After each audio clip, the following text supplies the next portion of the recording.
La relació de la contaminació amb el pulmó és òbvia, no? I el pulmó està en contacte directe amb el medi ambient. Només la pell i la conjuntiva estan en aquestes situacions de contacte directe. Respirem i movem 6 litres d'aire cada minut i, per tant, sembla que aquesta relació és òbvia.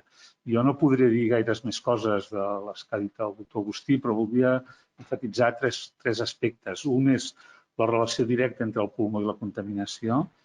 El segon aspecte que voldria comentar és el fet que la contaminació afegeix factors de risc per no tenir bona salut. I la tercera, voldria comentar alguna cosa sobre les solucions. L'impacte sobre el pulmó, ja ho ha dit el doctor Agustí, l'impacte sobre el pulmó és a les criatures, afecta sobretot el desenvolupament del pulmó. Quan naixem, el pulmó no està desenvolupat del tot i el pulmó arriba al seu màxim desenvolupament als 20 anys. Si hi ha una colla de factors que afecten aquest desenvolupament, voldrà dir que aquestes persones... Això no s'ha de fer mai, Disculpeu, El creixement del pulmó voldrà dir que aquestes persones no arribaran mai al màxim desenvolupament i, per tant, començaran la cursa de 10 metres enrere o començaran molt més tard. La contaminació afecta les malalties cròniques.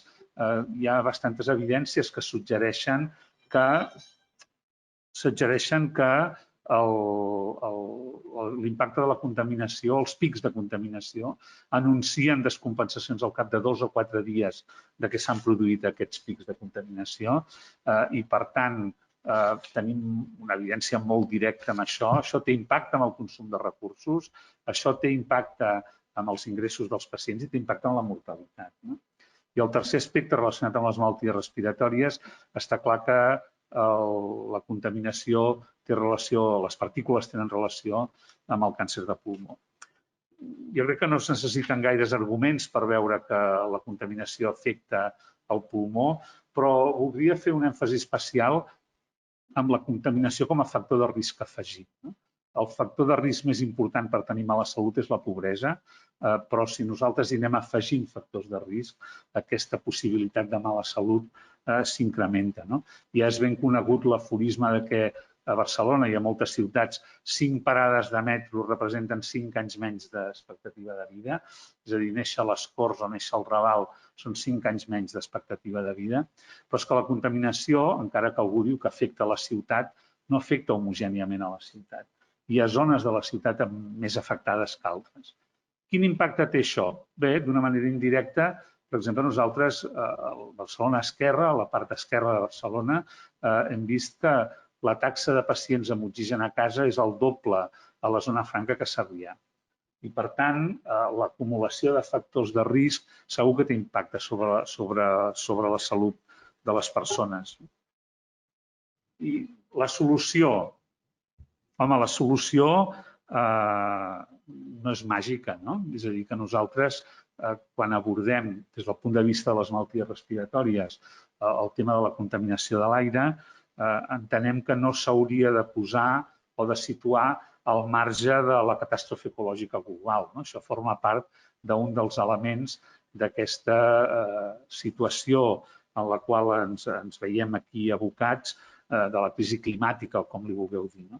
El Zizek, el filòsof Zizek, en el seu llibre Pandèmia, cita Bruno Latour, que ens explica que la crisi del coronavirus és una mena d'assaig general de la crisi climàtica que ens vindrà a sobre. És a dir, que d'una banda, aquests factors que es van afegint, la pobresa, la contaminació atmosfèrica, el coronavirus, aquí han generat coses bastant comunes. Són problemes que afecten a tothom, la contaminació afecta a tothom, com el coronavirus, té impacte sobre la salut, té impacte econòmic i sobre el benestar de les persones i, a més, incrementa les desigualtats. Això ho extrapolem a la contaminació, però podríem parlar també de la pandèmia del coronavirus. I això no ho arregla el mercat. És a dir, aquest tipus de problemes no és un problema de dir, bueno, això ja ho veurem, les forces del mercat ho arreglaran. Em sembla que calen iniciatives actives per resoldre aquests problemes i Recuperem la ciutat és una d'aquestes iniciatives que va en aquesta direcció.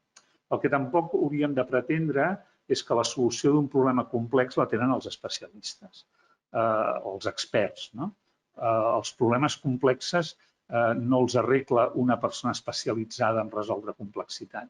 És a dir, la complexitat només es resol a partir de l'aproximació multidisciplinària. I aquí és on jo crec que aquest tipus d'iniciatives són importants perquè barregen moltes perspectives, barregen la perspectiva tècnica per una banda, però també barregen la perspectiva social, que són els valors que tenen les persones i les prioritats que posen les persones, i barregen els polítics que han de prendre decisions. I, per tant, a mi em fa l'efecte que aquest tipus de projectes, sobretot si s'avaluen els resultats, són molt, molt, molt importants per anar en aquesta direcció. Hi ha gent que diu que el segle XX va ser el segle de l'aigua, és a dir, que es va purificar l'aigua i que es va donar accés a aigua neta a moltíssima gent. Jo potser el que esperaria és que el segle XXI, almenys sobretot d'una manera molt ràpida, al començament del segle XXI, fos el segle de l'aire net, de l'aire bo i per tothom.